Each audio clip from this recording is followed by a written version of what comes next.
Welcome back. I'm happy to welcome Amanda Huffman to the summit. She's a military spouse and veteran who served in the Air Force for 6 years as a civil engineer, including a deployment to Afghanistan. She traded in her combat boots for a diaper bag to stay home with her two boys and follow her husband's military career. She is an author, blogger, freelance writer, podcaster, and speaker. So, welcome to the summit, Amanda. Thanks so much for having me. I'm excited to be here. So grateful to have you. So, as you know, we're talking about this topic, this theme idea of authentic identity. What does this idea mean to you?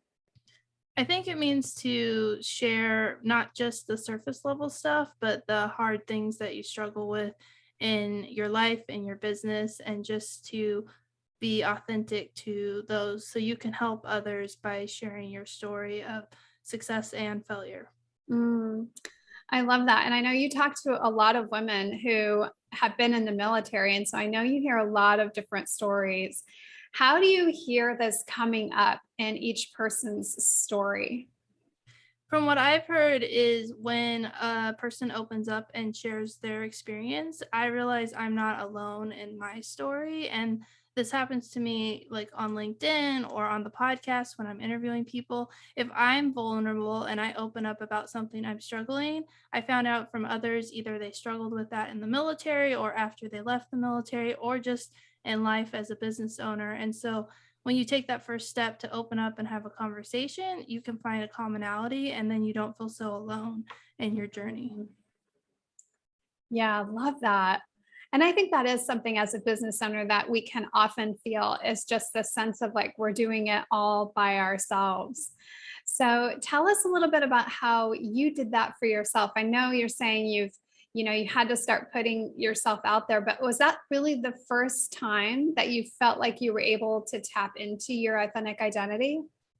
I think it was when I shifted my focus of being a blogger who didn't really have a focus. And then Yeah. I started focusing on military women. And I didn't realize how lonely I was in my journey, having very few women veterans who are friends with me. And now I have a lot of women veterans and a lot of women veteran stories that I can rely on. And so I think it was like finding that focus and then building that community around me to not only reach out and connect with women who have served, but also inspiring the next generation of military women to serve. And so it's been this like journey of building a community that was kind of unexpected. But once I found my focus, all those other branches came into place.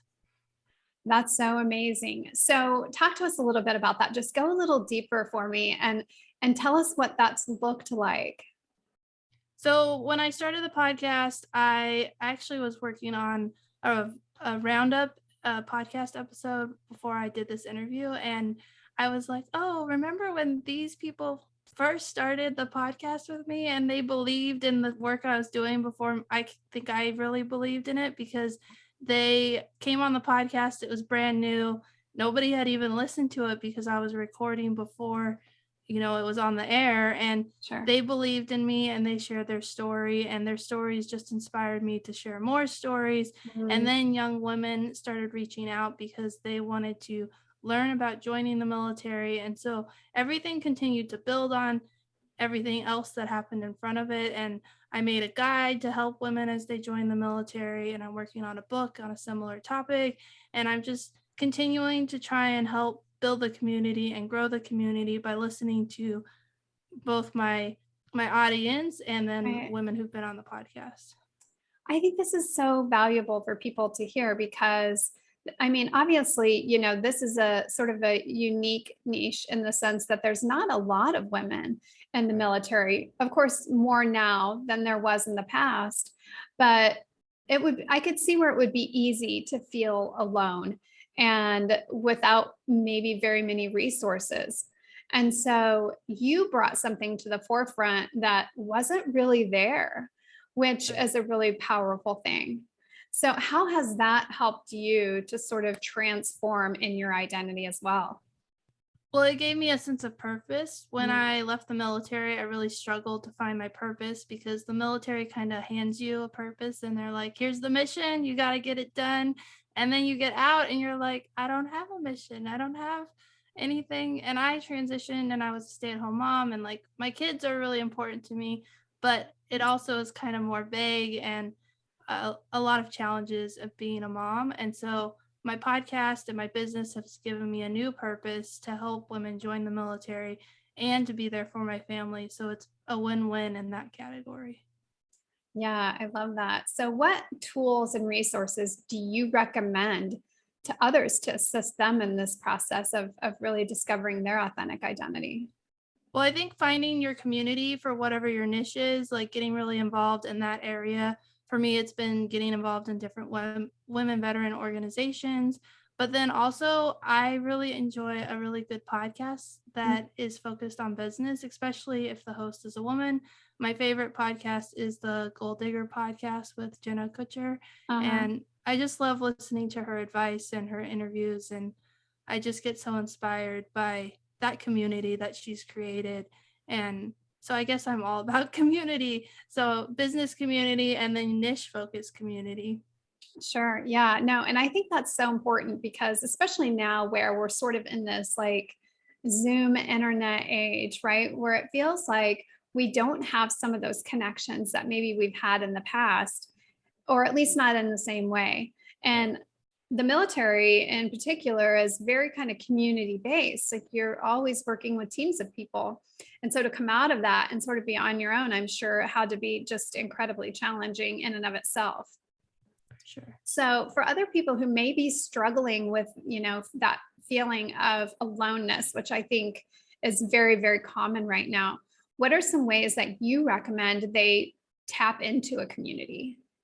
So for me, it's been social media because I'm a military spouse. So I don't really have the luxury of being in the same place for a long time. So a lot of my business connections and friends are maintained through LinkedIn and Facebook. And Facebook groups was how I got connected for my Mhm. business in the very beginning. I was in a military spouse focused entrepreneurship group, and we were talking about the different challenges we face with moving and having to restart and all those things. And then with LinkedIn, I've connected with people from all different connections, and I post regularly, and I built friends and connections. And the podcast has also been a great resource because I get to interview women, and then I build this friendship or the start of a friendship or a network. And then if I need something, I know that they can help me and that sort of thing.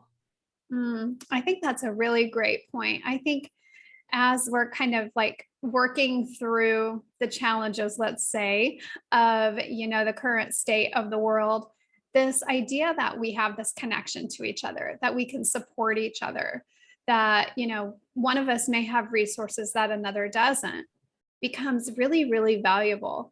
And so, talk to me a little bit about how having these connections, building this community, and also tapping into your identity has helped you in your business.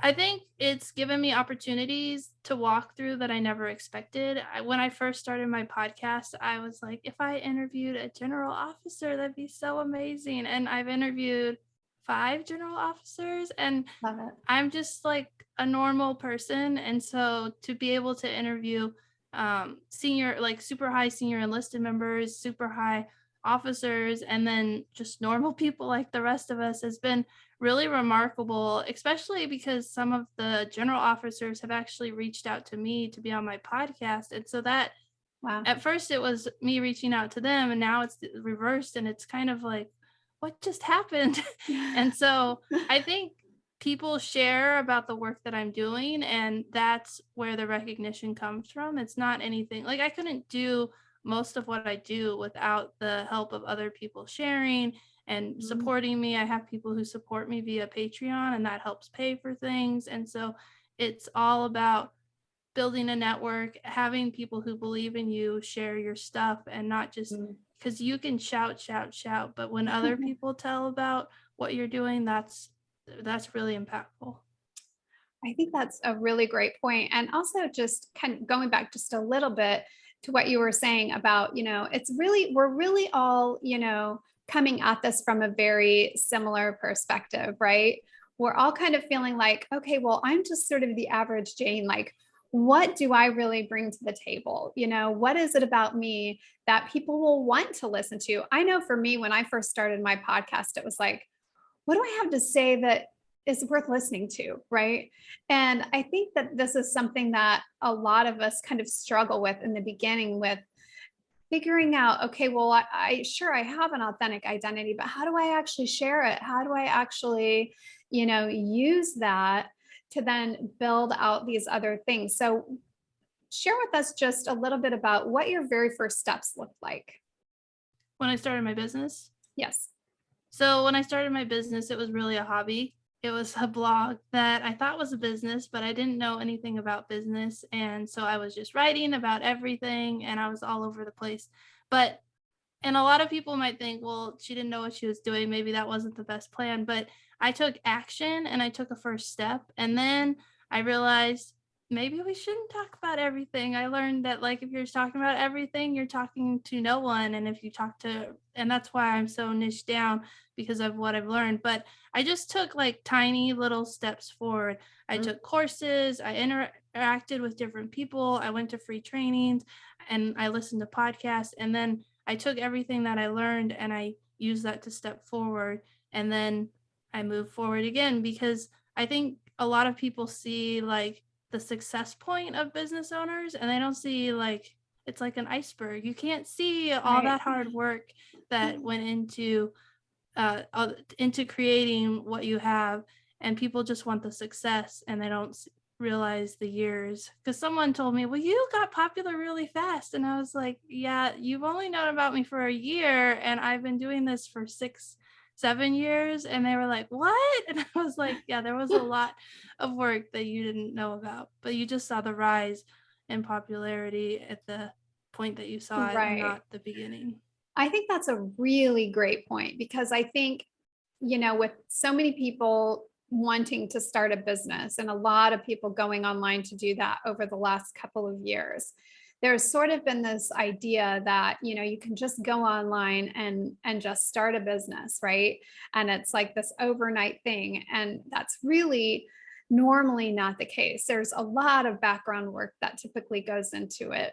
And a lot of that, and that's one of the reasons why I really wanted to do this summit, because a lot of that really comes down to knowing who you are and what it is that you bring to the marketplace.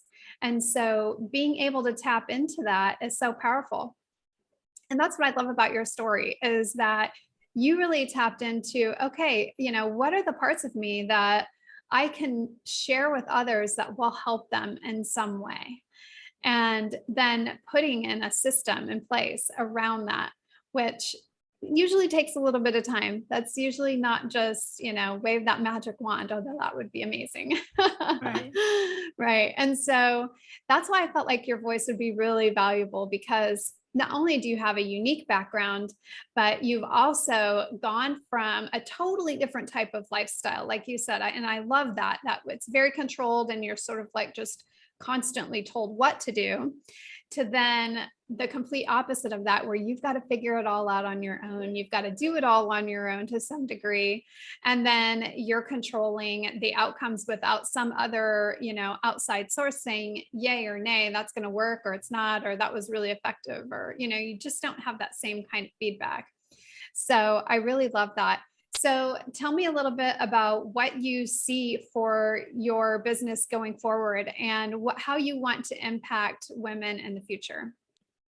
So I'm kind of at a point right now in my business where I'm trying to figure out what pivot I need to do, because a lot of my listeners are women who are looking to join the military. And Mm. so I want to provide more resources for them, but I'm still trying to figure out. I tried a few different ideas and I did working groups. And then when I started to do like the breakdown of like, is this the right way forward? I realized it wasn't. And so now I'm trying to figure out, I'm kind of still brainstorming and trying to figure out like, do I keep doing the podcast with interviews? Do I pivot it more towards providing advice and feedback?